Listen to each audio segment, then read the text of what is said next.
Hustle hard. Team ADX anthem.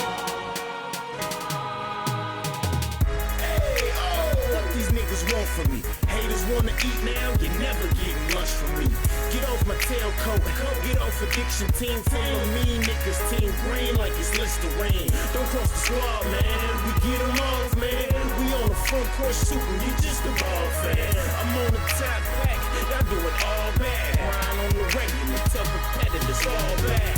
Test the team, homie, watch you fall flat. Don't want the fame, but the change, I need all that. Hustlers get your guap up, rappers get your props up. Cause sky is the limit and we got heaven on lockup. Back down to earth, street swerving down Atlantic. Long Beach riding to death, we straight smashing. This is for my family, this is for the masses. This ADX anthem in case anyone asks me. Oh, I'm taking this shit head on.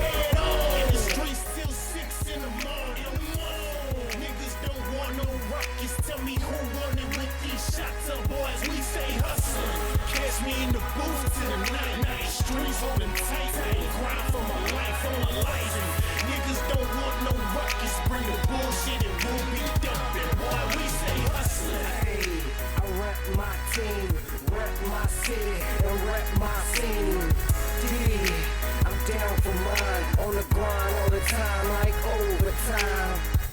X, I ride to the death, can't do it like this, so don't try to step. Can't move it like this, so don't try to test. Got shotters on the side of me, right and the left, cause we do it so swift, we do it so sick, and we ain't gonna stop. We got money to get, we got honeys to flip, got the streets on lockdown, so why would we stop now? We holding the spot down. Sour diesel Hennessy, a bad bitch next to me. ADX team going down up in history. Do it to the death of me, till ain't nothing left of me. Dumping off the weaponry, hold it down for centuries. Oh, taking this shit head on. In the streets till 6 in the morning. Niggas don't want no ruckus. Tell me who wanted with these shots up, boys. We say hustle.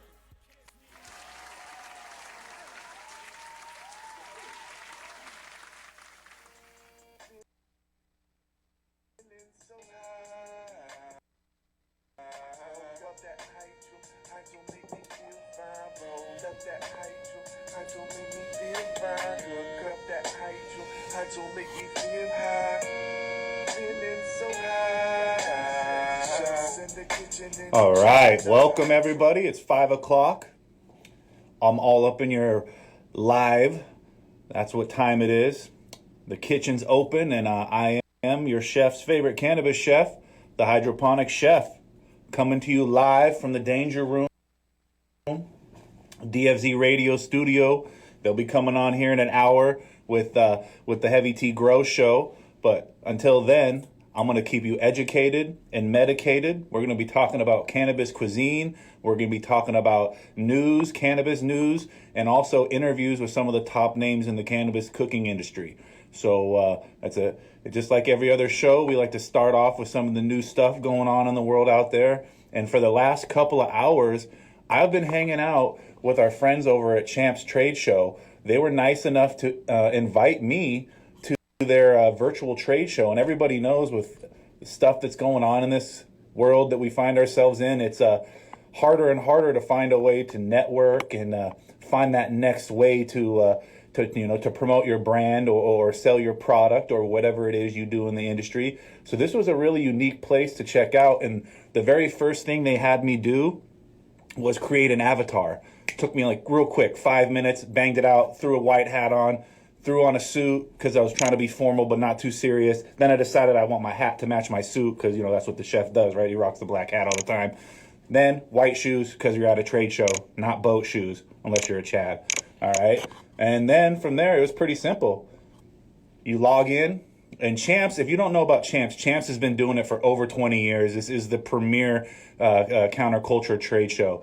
And this was registration. So you get logged in, you register, and then from register, you get to go to the show, and you get to check out the show. And the show, once you log in a couple of different times, then you're able to, the cachet loads easier. And so you get to walk in, and there's 4 different rooms or attractions when you're at the Champs Trade Show on the virtual online. There's Reefer Road, Joint Junction, Ganja Garden, and the convention hall. So I wanted to check this out, and my good friend over at Champs Trade Show, Dave with Trance, he showed me my way around and was nice enough to invite me and teleport me to where he was so I could try to make some sense of this. Because when you first log into a virtual trade show, it's overwhelming.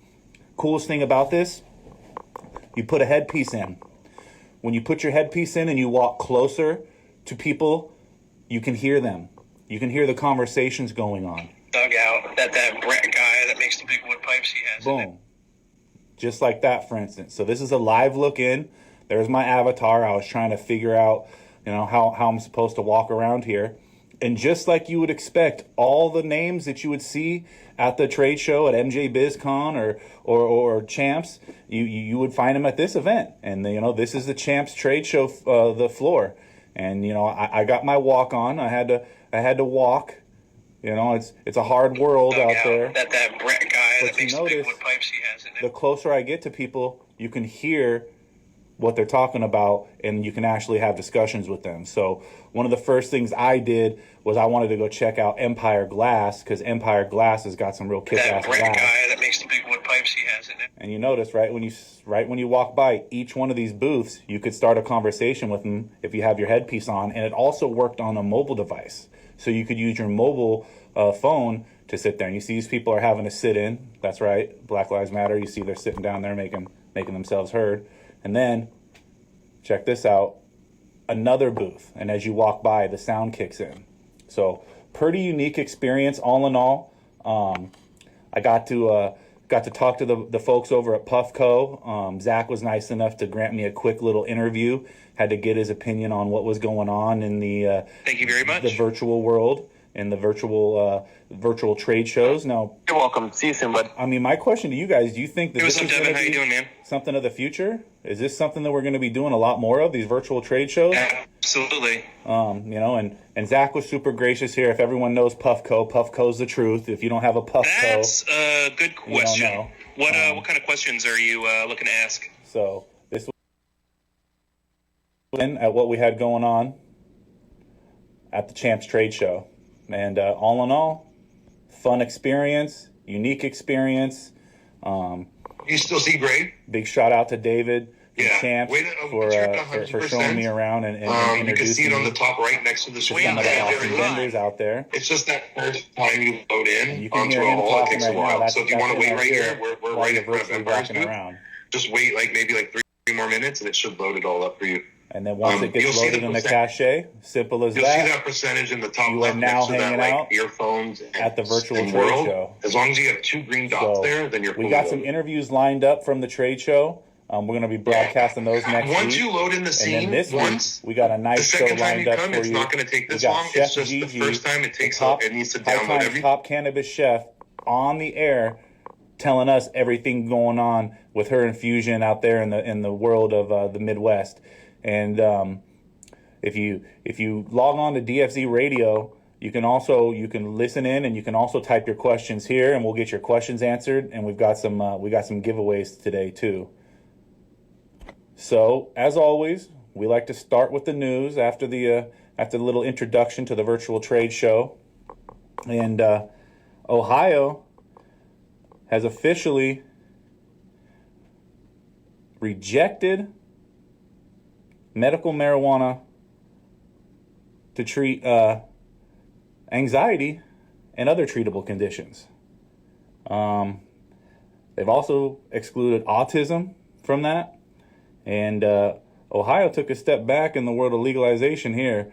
We all know that for years these compounds have been used to treat things like autism, other conditions, anxiety, whatnot.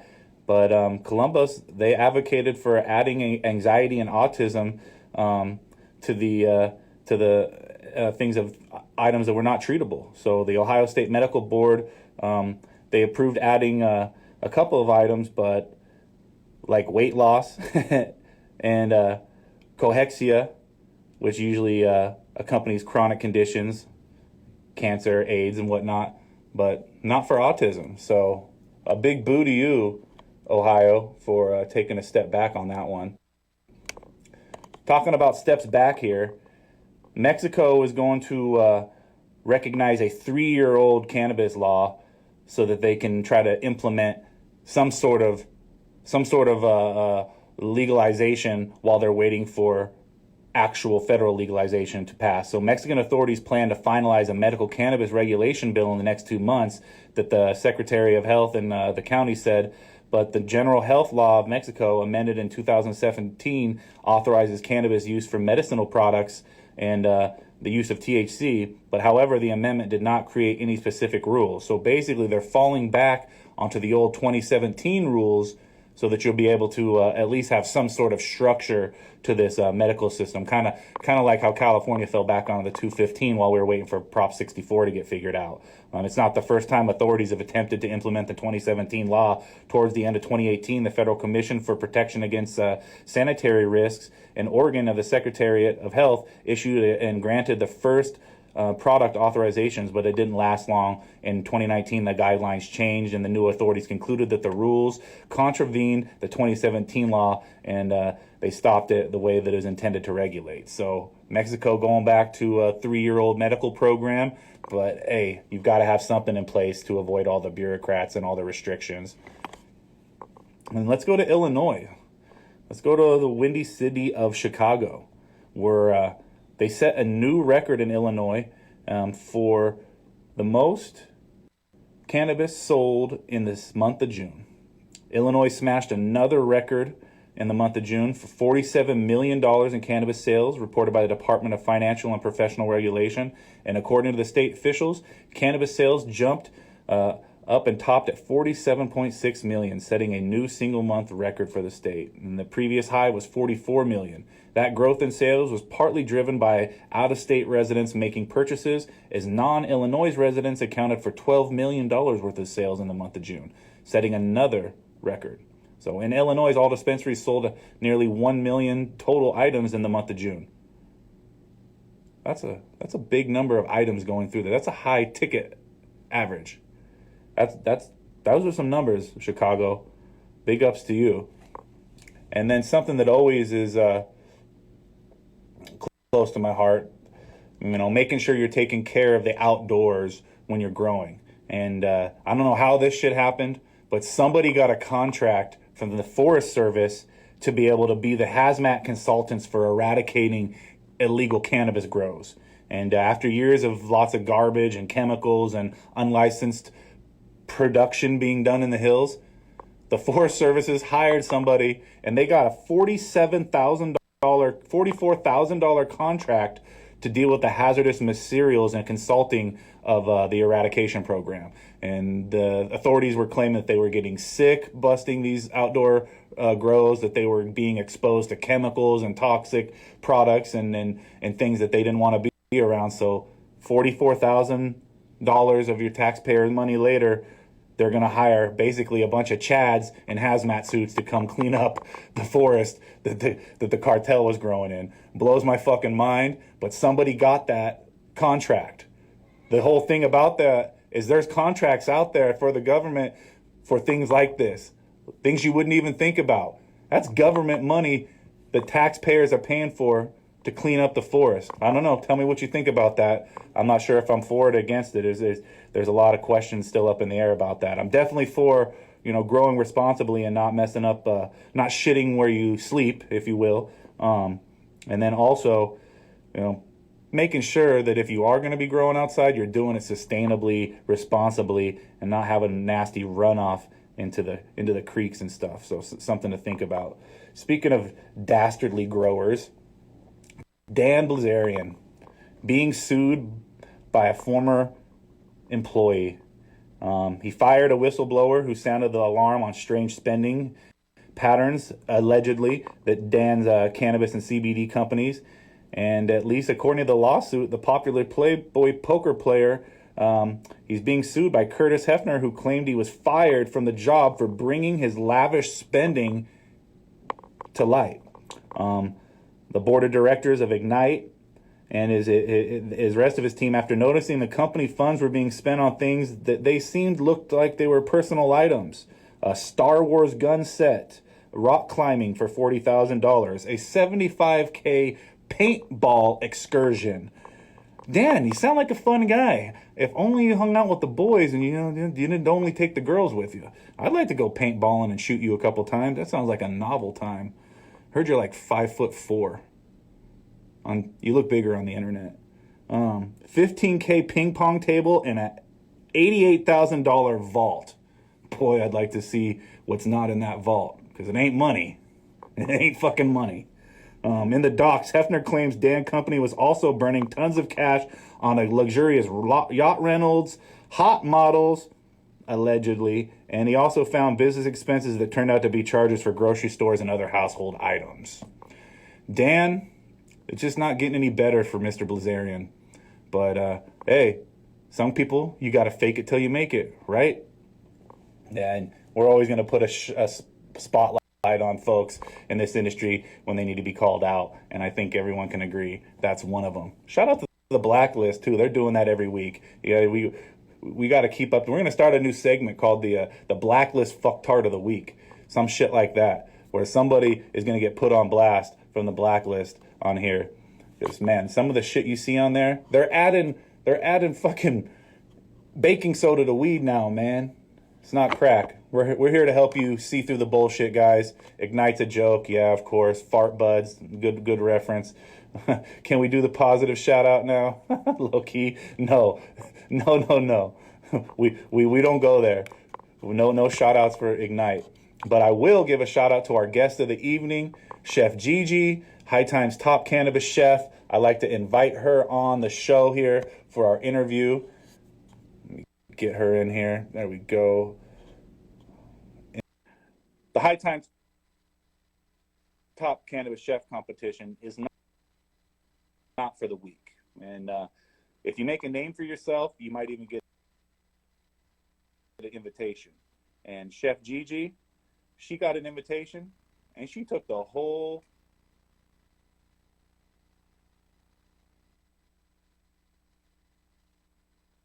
dang thing down. So we're going to bring Chef Gigi on here. She's going to talk about some of her awesome escapades in the cannabis and culinary world. What up, Chef Gigi? Welcome to Farm to Table Cannabis live stream. What's up? How you doing? Oh, we're out here just trying to make a way out of no way. We got a good show lined up, and having you on it is the highlight of the evening. Thank you. I'm trying to get everything set up here. Yeah, for sure. Oh, it's wonderful. It's great seeing you again. How have you been? So good. I see you put your kitchen gear on for us. You got the good kitchen look going right now. Hey, I had to get. It's hot as fuck over here, man. It's hot as hell. She put on the nice curls to put on the heat. I wasn't trying to comb shit. I had to put it up. It's too hot. Atta girl. So how are you doing? How's everything been? So good. Since the last time we talked, the world's kind of gone into a wild tailspin, and the world of cooking with cannabis has kind of had to take a hiatus, if you will. And I thought this would be a good opportunity to kind of catch up with you, ask you about how COVID's affected you, and then really what's changed since last time we talked in the world of cooking with cannabis in Chef Gigi's. Well, of course, as you well know, COVID has definitely, changed some things. Although I feel like it's brought quite a bit of ingenuity to the game, because now you've got to figure out how to, keep doing what you're doing.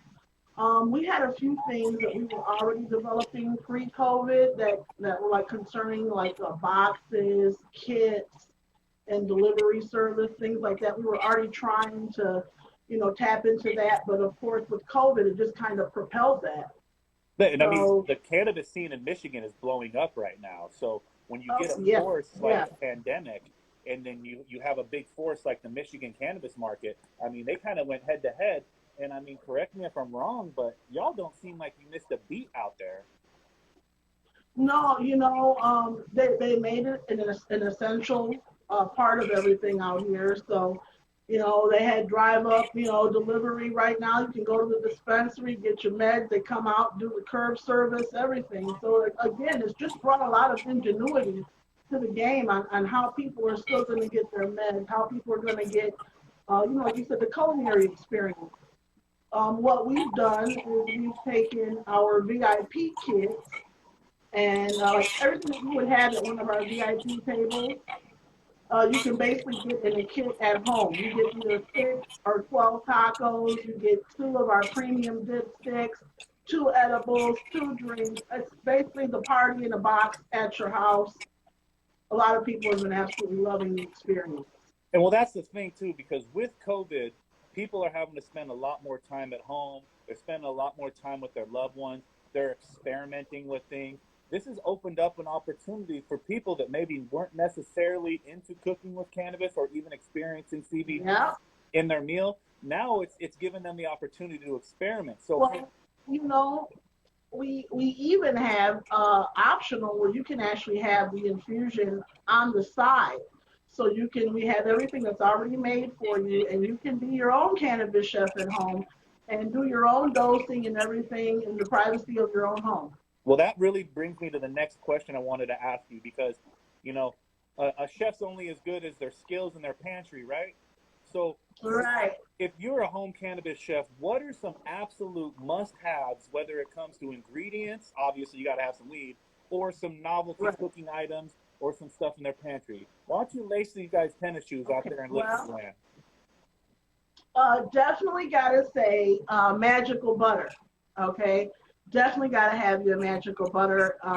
It really cuts things down, cuts time in half, and you can make so many things just inside the magical butter itself without even like apart from infusion and stuff like that. You can make soup, salad dressings, everything inside the magical butter. So I would definitely say that. And for those who want to experiment and get a little bit, closer to proper dosing and look a little bit more beyond doing things with trimming butter, go to your local dispensary and either get some RSO or some distillate and start to cook with concentrates. That's it, I, because it's a little bit more than I'm a mayonnaise. big advocate of cooking with concentrates. That's what I use. It's great medicinally, and of course, it helps you get your dosages and things properly. So it's easier usually a lot to do your math with it because it usually got its THC availability. If ever you're Exactly. shopping at a dispensary, if you can know the percentage of THC in the weight, you can do a good amount of math with that. And I'm not gonna put you on the spot and ask you the math equation because I can't even do that one. I always got to Yeah, refer to my let's not book, do that. right? But do you got to decarboxylate the extract just like you would the cannabis? No, no. Well, it depends on what you were using. Like if you're going to use wax, of course you would have to decarb Okay. a slab. Okay, you'd have to do that over a double boiler and everything. But the quickest way, the cut to the chase and simple is to go to your local dispensary, ask for raw distillate. It usually comes in a glass dart. And that raw distillate's already going to be lab tested, and it's going to have the dosage already on it. It's going to have it. That whole little dart will be like 800 or 900 milligrams, depending on what the distillate tests at. And that's what I would suggest to use. And is it already decarboxylated with the distillate at the You don't have dispensary? to decarb distillate or anything. You just take the syringe, make sure it's raw, that it doesn't have any added terpenes, and you can add that to your butter, to your oil, or whatever other ingredient, even directly right to the food as it's warming if you wanted to just, get it straight to the point. But it's best to dissolve it, take your magical butter, fill it up with the appropriate amount of oil, put in your distillate, and it will go a long way. You'll be able to make plenty of infused meals that way. Now, you mentioned make sure it doesn't have any added flavors or added terpenes and stuff like that. Are you Right. seeing a lot of flavored distillate out there? Yeah, for the carts and stuff like that. Wow. And I also see it in the in the darks because people use it to dab and stuff with. So I maybe do see people that that people don't have. know and they're just going to sessions and they're doing. Explain why you wouldn't want a lot of terpenes in something that you're ingesting. Because it will ruin the flavor of the food. It will whatever that's flavored as, it's going to taste just like that, and it will completely ruin and take away from the flavor of the food. And terpenes can be overpowering, not just in Very much a so. smell Very much sensory, so. Right. but in a That's why I said ingestion. it would ruin the food because it will completely overpower anything. It will not be enjoyable whatsoever. Very, very good to know here. So we appreciate you lacing us on that information, and that Thank kind you. of separates some of the people that went to cooking school and just cook in some of the people that didn't go to cooking school but cook with cannabis. You know, there's a lot of layers that go into each aspect of that. So, what would you recommend to somebody who, you know, is in culinary school and they want to be a cannabis chef? What path can you recommend they go down, and what do they need to study? First of all, I would say hone your craft as a chef first. You know, and once you get that under your belt, I would definitely, you know, there's a couple of books. Definitely read Chef Andrea Drummer's book, Jeff the Chef. There's quite a few books that I would actually, even High Times has a wonderful book out to get you started. And I would start if you're just starting, so that way you can, you know, have a couple mistakes or whatever. Yeah, you would start with trim. You would start with things so that way if you do mess it up, it's not, you know, it didn't cost you X amount of dollars and stuff like that, and do your trial and errors. But I think once you know, get the gist of it and you graduate from trim and understanding the mathematics and everything, then I would definitely go to concentrates. All right. So now, what are some of the novice mistakes you see when cooking with cannabis? What are some of the, to me and you, it seems so obvious, but to someone just starting, what is easy to mess up? Overdosing.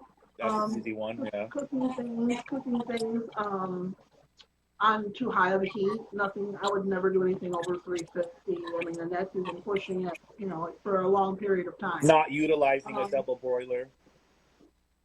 Right. Yeah, things like that too. Well, you know, just I would have to say basically, you know, people who overcook it as far as the heat, overdosing, things like that, and people who don't know about, you know, you can still, even if you are going to use butter or trim, you can still mask the flavor with using, you know, with seasoning and other ingredients. Like, let's say for edibles, it's best, like if you're going to do, let's say, some Rice Krispie treats with trim, so that they don't taste so trimmy and they don't have such a green flavor. You might want to add a little extra shot of vanilla to those treats when you're making them, and it kind of actually goes with that nutty flavor that cannabis can have. Okay. Now, obviously, chocolate, earthy things are really great things to pair with cannabis. But if you weren't using distillate and you were using a flower, what would be some preferred pairings with, let's say a Gorilla Glue, or I don't know, maybe a gassy OG? Oh, well, I would actually like more of like a savory, not necessarily a sweet for the gassy. I like stuff like savory, like a spicier barbecue sauce, things like that, because I feel like it carries that flavor over very well. That would be something I would definitely use if I was going to do like a gassy OG or something. I probably would do it with a barbecue sauce or maybe even a hot sauce. Nice. Okay. I see you got a little southern flair going there. Now, when it comes to infusion, somebody asked a question earlier in the comment section. Do you prefer to cook with olive oil, butter, or coconut oil? I think I already know the answer to this, but what would you say? Well, okay, again, it all depends. I personally, I don't really care for coconut oil unless I'm like, whenever I make my coconut curry, I use coconut oil, obviously, because I'm using coconut milk and a curry sauce and all that. But there are certain things I don't want to have that coconut flavor. So I might use an olive oil, like for a pasta, let's say. I'll use a traditional olive oil that's used with pasta anyway. Pretty much, it doesn't mess up the flavor. Again, for something like a macaroni and cheese, I don't really want to use olive oil. I'm going to use butter. So every dish really requires a different component, a different flavor, and a different, carrier that you're going to use, as far as like distillate or flour, trim, that kind of thing. I had a feeling you were going to say, it depends on what you're using it for. And because it really does. It really does depend. Like I said, macaroni and cheese, I'm not making that with olive oil. I'm going to make that with butter. But I'm going to make it with distillate butter that I'm going to make in my magical butter machine. So. Back to the must-have items for your kitchen. That's right. No, really, it saves so much time. I know a lot of people, they prefer the old school. A lot of people want to do the crock pot. I don't have hours. I don't have that kind of time. really within an hour you can get your butter, your oil, whatever it is you need to cook, and it lasts so long, and it's so accurate. I enjoy the machine thoroughly. Now, what about shelf life? When it comes to like a cannabis olive oil, what's the shelf life look on something like that? Well, again, you do want to store. You don't want to leave it out at room temperature. I would again, it's all basically on the back of the bottle of the oil that you're already using as to how to store it and how long it would last. The thing I think that people mess up with the oil is that they tend to leave it out, forgetting, especially when you make it with trim. Okay, if you're making it with flour and stuff like that, you don't want to have any kind of botulism or anything like that occur. And that would happen with heat and it being in trim. This is, again, why I like to use concentrates and stuff like that. So you have a higher chance of cross contamination when you use flour material as opposed to extract. Yeah, if you're leaving it out, if you're not storing things at proper temperature.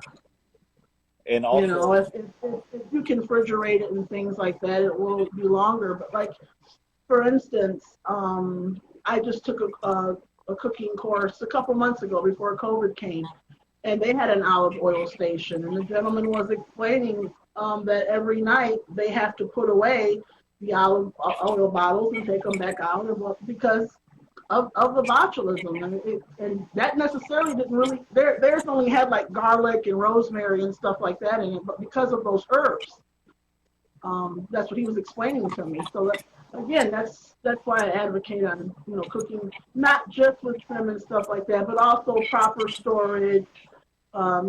Temperatures and things like that are very important when cooking. Period, whether it's with cannabis or not.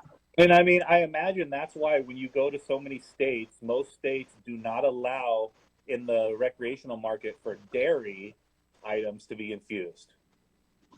Right. And I mean, Yeah, because it requires refrigeration and things like that too. and Yeah. the risk of cross contamination and things like listeria and stuff like that. Because I mean, you remember in the beginning days of the sesh, in the beginning, the old school high times events, where you could go places and get like medicated ice cream, and it was something you saw Yeah. all the time. It wasn't uncommon to Yeah. see a dude walking around with a frozen ice pack selling medicated ice cream. You don't see that anymore, and that's because No, no. we've learned about more and more like dairy and cannabis. It's not that they don't mix together. It's just it takes a lot more than just steeping flour in dairy product. Right, right. And so that's what. Yeah, no. A lot of those things, like you said earlier, as far as like not being able to do dairy and stuff like that, and I guess in a way you could say this is why cannabis chefs we're still kind of outlaws, because we are.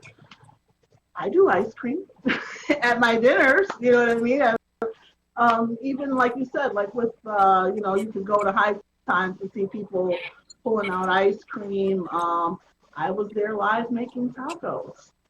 And that's the difference when you can get food made fresh by a cannabis chef, and it's within that hazard analysis critical control point from culinary school. If y'all chefs are listening, if you know that you're able to stay within those boundaries, the chef's knowledge is all up here, but you can't control the shit that goes on the dispensary shelf and sits there for a month or in their freezer for half a year. And that's what it is too. Okay, like recently I just purchased some edibles at a dispensary, and I got them before from the person personally, the lady who makes them, and they were absolutely delicious. So I went to the dispensary to purchase them. The ones I got, unfortunately, were like almost 4 months old. They were cookies. So that these cookies were unbelievably dry. They weren't any good at that point. It's one thing to pull a dry cookie out of my own backpack and eat my own dry cookie. If I want to eat my own dry cookie, it's my cookie, it's dry, and I'll eat it if I want to.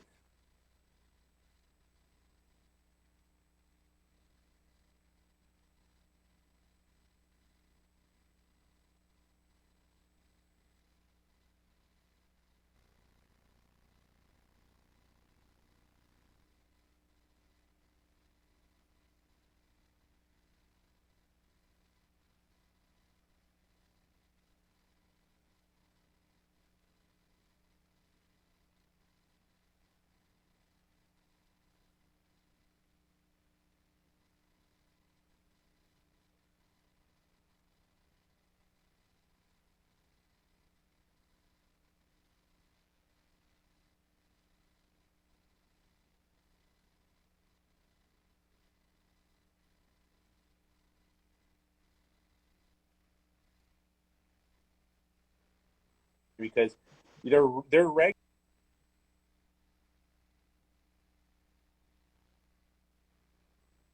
But for us in California,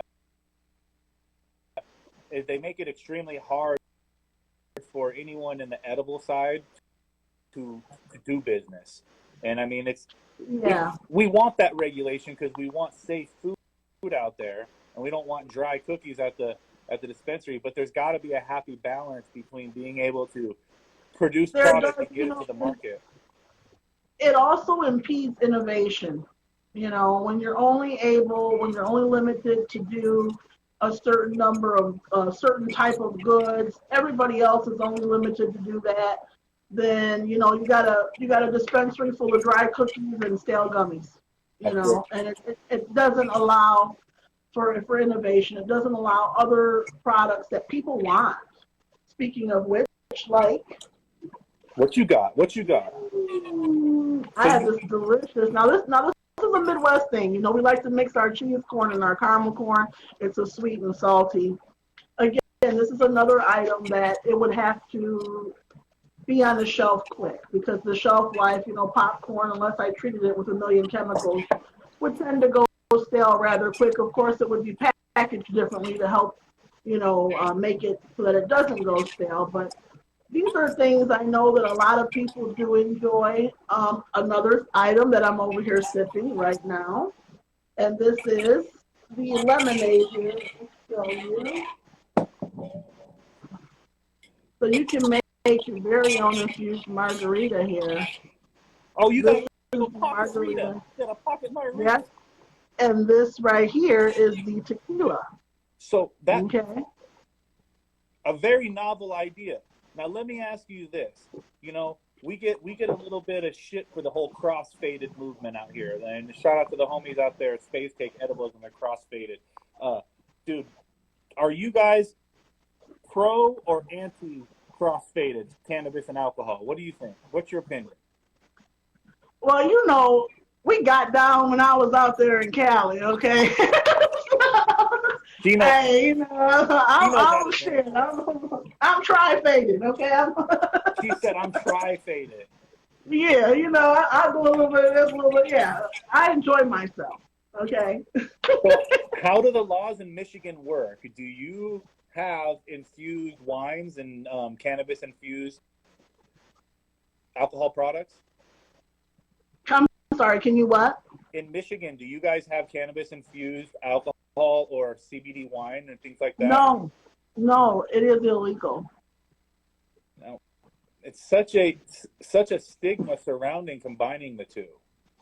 Yeah, unfortunately, again, if you order my Get Lit taco kit, you can make your own infused margaritas at home with your infused agave here, this beautiful tequila, and you have this delicious drink, and you put the two together, and you can become cross-faded.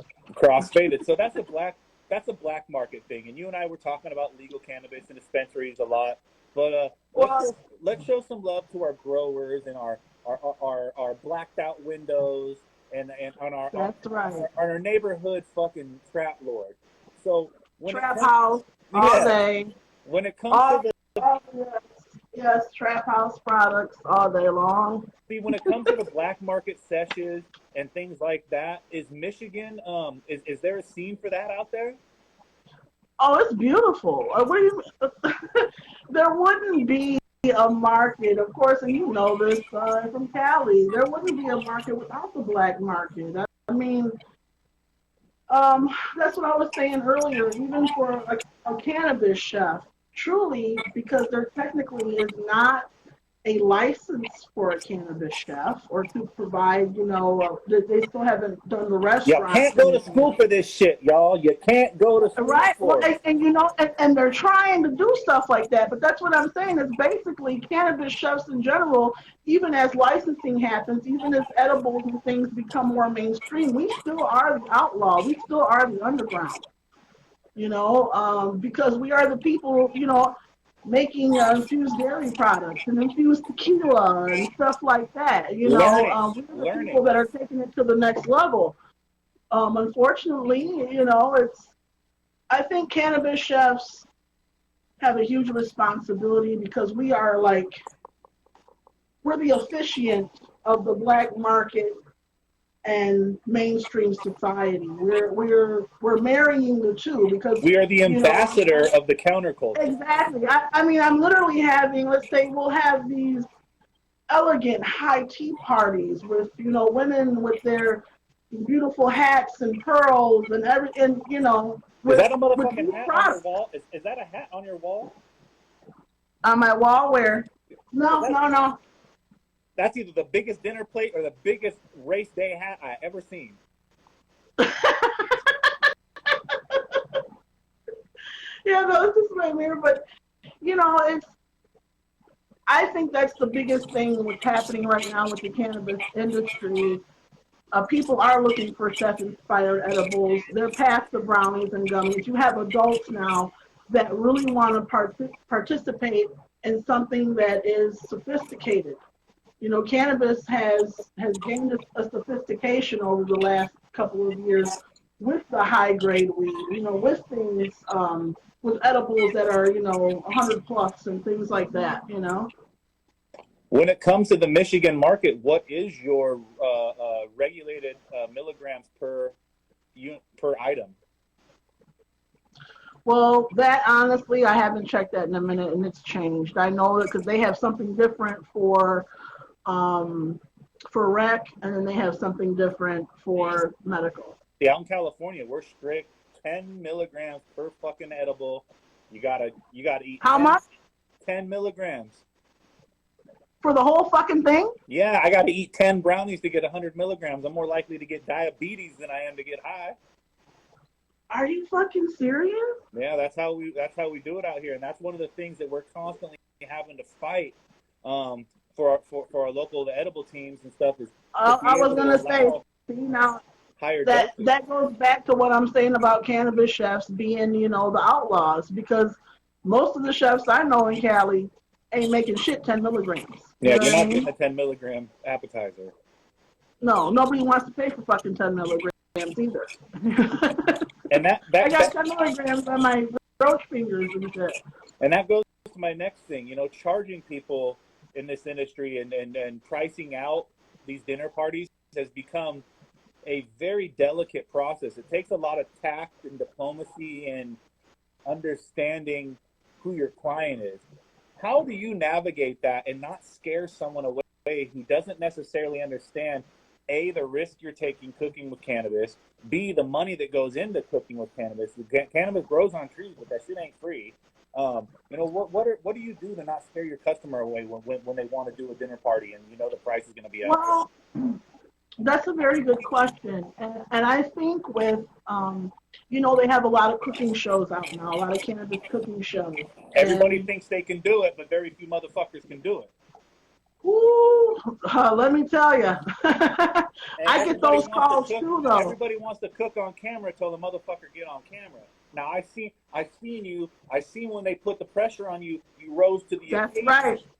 You're watching new shows out here. You're seeing a lot of chefs doing this Netflix thing. And it's all edited. It's beautiful. Yeah. Yeah, it's Hollywood. Fun and games when you get in front of the camera. Some of that shit goes out the window when you get punched in the mouth.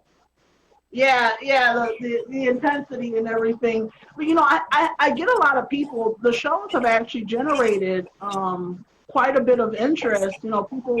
More people want to have a dinner party. They want to have, and I get a lot of people that have really never eaten it before and things like that. So really with that, who are intimidated to, and they just need someone like you to be able to, we had it on last week's show, it's the driver, the tour guide, someone to take me on a trip on my favorite rocket ship, going through the sky.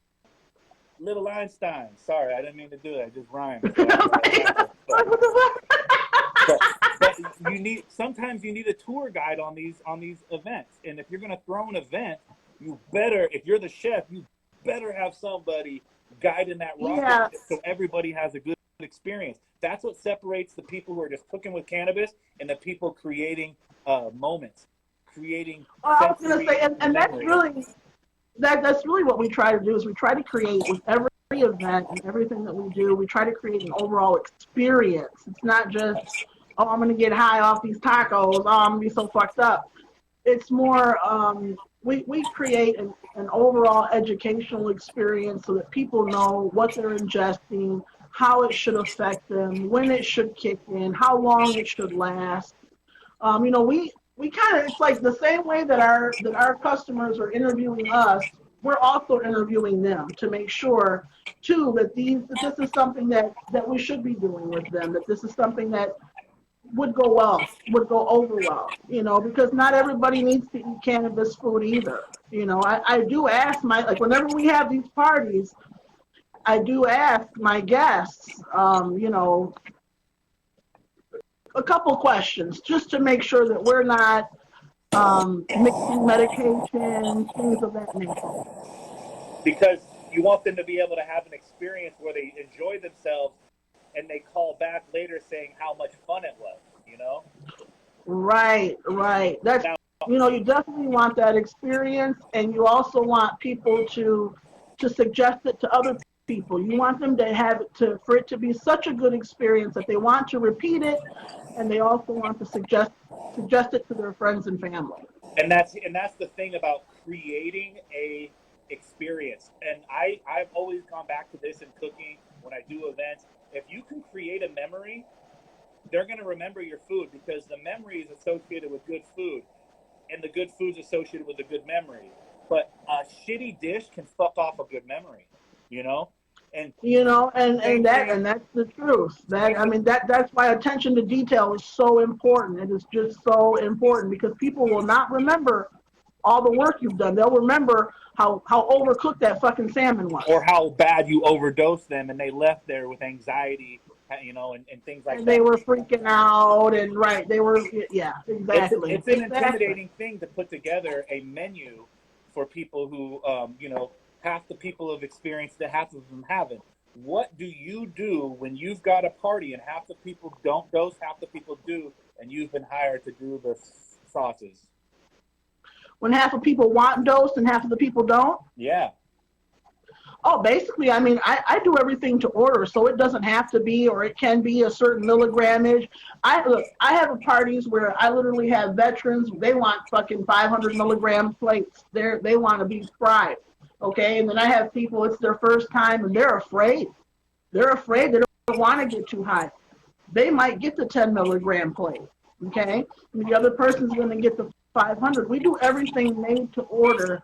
And for the most part, for the majority of our dinner experiences, it is a micro-dosed experience. So that way the guests can enjoy 4 and 5 and 6 and 7 courses without, being able, to see at the end of the night. And most cannabis chefs out there, they should be able to accommodate those type of needs.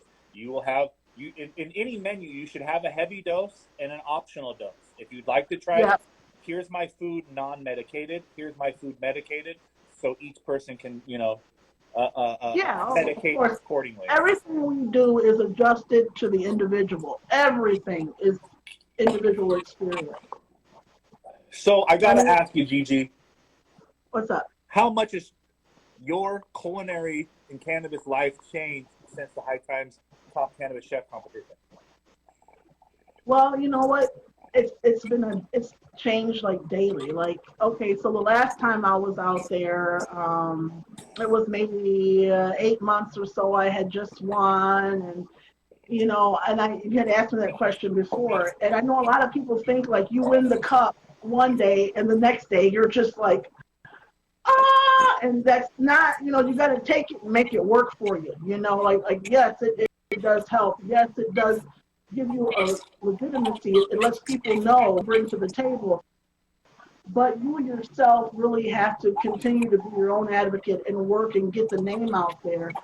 A lot of different things have happened from my events. I was recently named one of 11 female up-and-coming chefs in Detroit, which was a huge honor for me because not up-and-coming cannabis chefs, but up-and-coming chefs.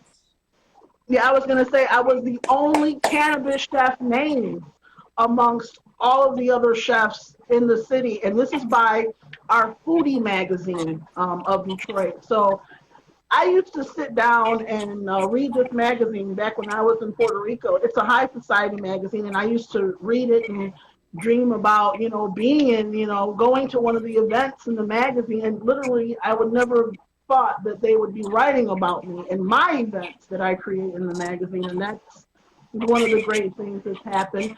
Also, I'm supposed to come out to California and to Illinois to be a speaker at the first cannabis food show. Now that's had to be postponed because of COVID, so we're going to see when they're going to reschedule that. Because it's one thing to And pull off I a have, virtual show, but to pull off a virtual food show, that's damn near impossible. I know, right?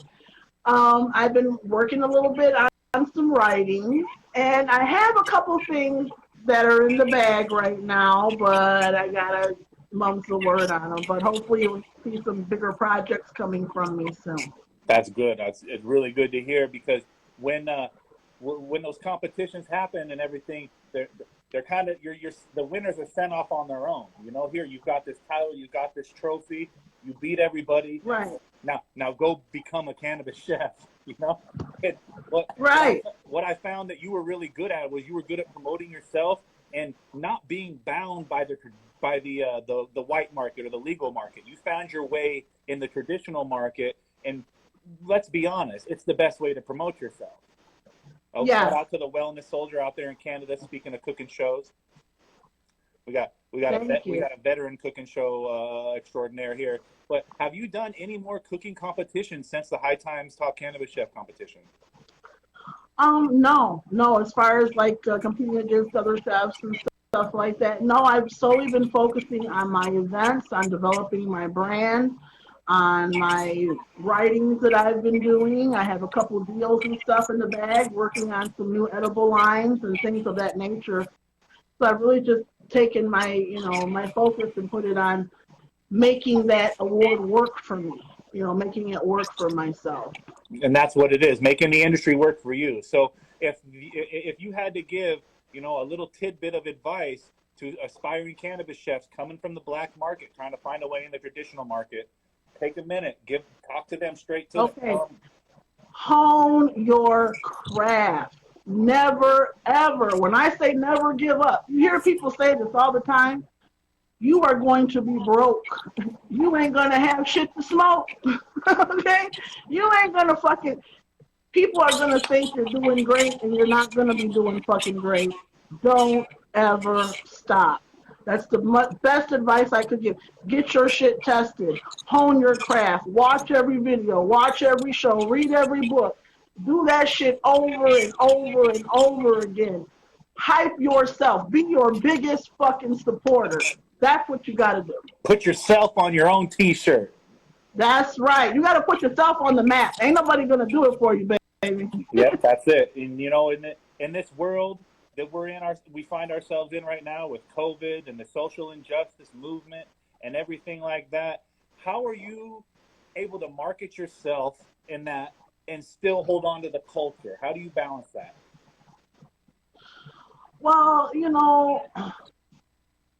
as far as like the social injustice movement, I mean, I feel like that's always been a part of what I've done. I mean, I am the social injustice movement. You are a woman of color. You've experienced I'm a multiracial. Yes, I'm a multiracial Caribbean woman. Okay, I speak Spanish. My father is African Caribbean. My mother is Mexican Indian. I have been in this industry in Michigan where, honestly, the doors have not been open. I had to kick them fuckers in. I had to make people. My biggest advice, you were saying, make yourself undeniable. That's it. That's the best thing you got to be, because I'm telling you, there was no great big handout. There was no, no, I had to kick the fucking door in and prove the shit out of myself. Because I'll be the first one to tell you, where I'm at. It's not built to your success being a woman chef. Then being a woman chef in the cannabis industry, the deck stacked against you. But when you're able to triumph over that, find your own niche, win the High Times Top Cannabis Chef competition, prove a bunch of motherfuckers wrong, and you're gonna make me cry. Hey, that's what that's what it's all about. It's self-made success, and not everybody's able to make a way out of no way, and that's what it is. It's making a way out of no way. Never take no for an answer. Push your shit. And I'm going to tell you this too. You know, you don't even, you can only realize what you're saying. I started in the fucking trap house.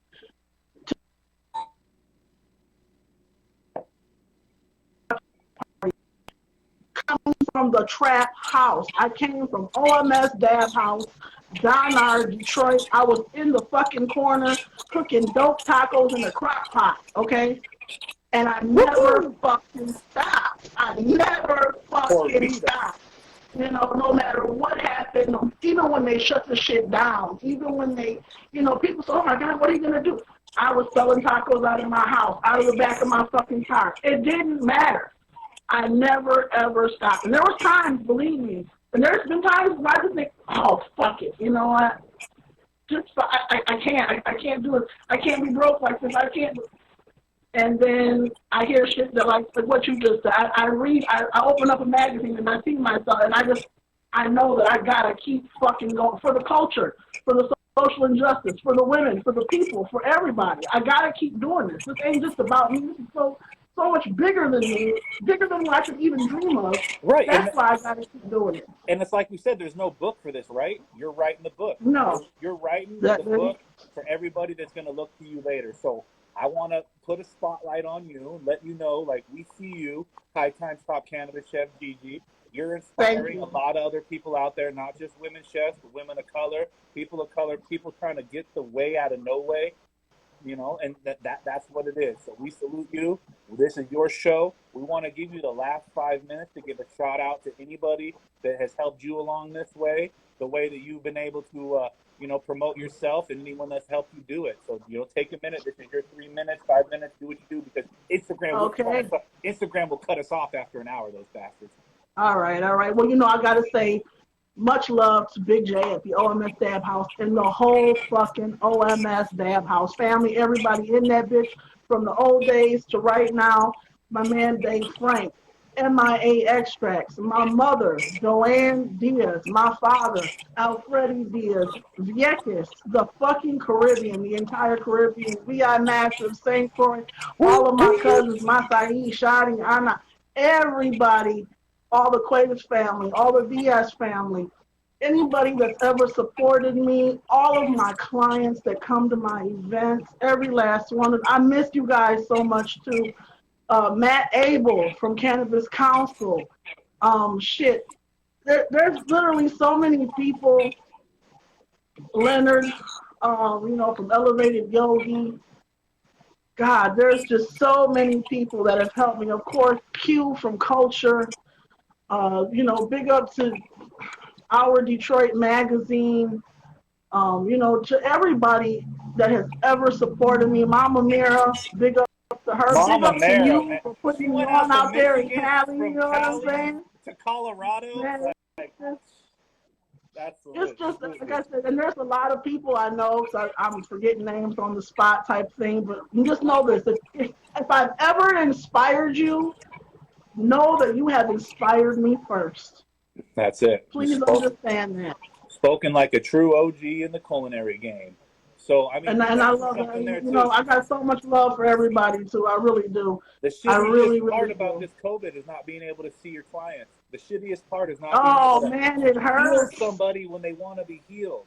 Not being able to give them that experience they want to experience. That one-on-one attention, yeah, it does. It is.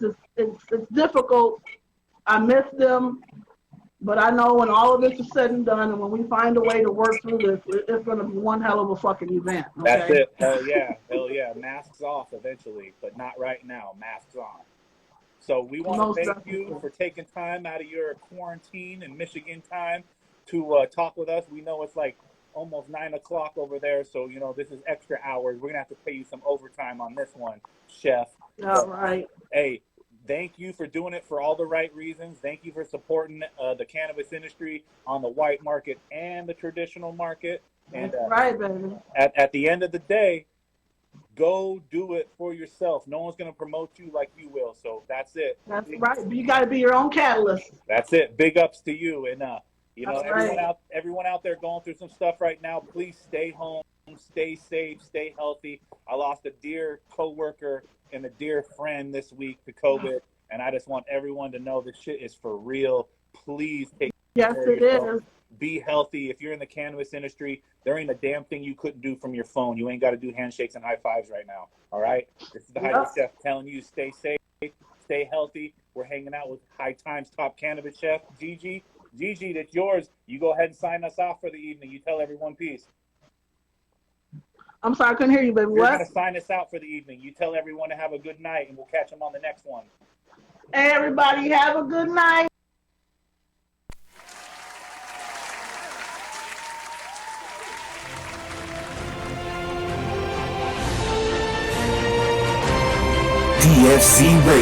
DFCRadio.com